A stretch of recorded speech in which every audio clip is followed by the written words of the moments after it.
গত কয়েক বছরে প্রাথমিক থেকে মাধ্যমিক বিভিন্ন স্তরে যে শিক্ষক নিয়োগ হয়েছে তাতে ভয়ঙ্কর সব অভিযোগ সামনে এসেছে। কোনো পরীক্ষা ছাড়াই চাকরি পেয়ে গিয়েছেন, বছরের পর বছর বেতন পাচ্ছেন, এমন অভিযোগে মুখ ফুরেছে শিক্ষা দপ্তরের। এমনকি বাদ যায়নি খোদ আধিকারিকের পরিবার। স্কুল সার্ভিস কমিশনের অন্যতম পদাধিকারীকে বেআইনিভাবে চাকরি পাইয়ে দেওয়ার অভিযোগ শুনে উদ্বেগ প্রকাশ করেছিল হাইকোর্ট। অফিসারের বিরুদ্ধে সিআইডিকে তদন্তের নির্দেশ দিয়েছিলেন বিচারপতি বিশ্বজিৎ বসু। এবার সেই নিয়োগের বেনিয়ম নিয়ে কমিশনকে ভৎসনার মুখে পড়তে হলো। তদন্ত নিয়ে সিআইডির ভূমিকাতেও সন্তুষ্ট নন বিচারপতি।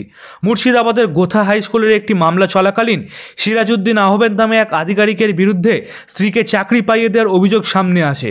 এসএসসি পশ্চিমাঞ্চল চেয়ারম্যান শেখ সিরাজউদ্দিন আহমেদের স্ত্রী জাসমিনা খাতুনকে বেআইনিভাবে চাকরি দেওয়ার অভিযোগ উঠেছে। মেয়াদ উত্তীর্ণ হয়ে যাওয়া প্যানেল থেকে চাকরি পেয়েছেন তিনি।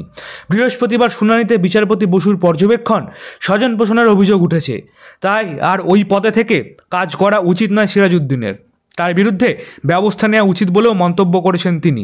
এদিন মামলায় তদন্তের অগ্রগতি রিপোর্ট দিতে নির্দেশ দেওয়া হয়েছে সিআইডিকে।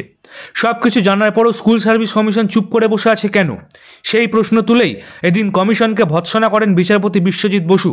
এদিন বিচারপতি প্রশ্ন করেন, নিয়োগ প্রক্রিয়ায় অংশ না নিয়ে পাশ না করে কিভাবে চাকরি হলো? সব জেনেও চুপ করেছিলেন কেন? কী লুকোতে চেয়েছিলেন? উত্তরে কমিশনের তরফে আইনজীবী এদিন ভুল স্বীকার করে নেন। একই সঙ্গে বিচারপতি মামলার গুরুত্ব বোঝান সিআইডিকে। বিচারপতি বসু বলেন, সবাই ঘোলা জলে মাছ ধরতে লেগে পড়েছেন। আপনাদের বোঝা উচিত আপনারা কোনো সাধারণ তদন্ত করতে আসেননি। আজই ওই চেয়ারম্যানকে ডেকে জেরা করার ব্যবস্থা করুন। আগামী 22শে জানুয়ারি মামলার পরবর্তী শুনানি রয়েছে।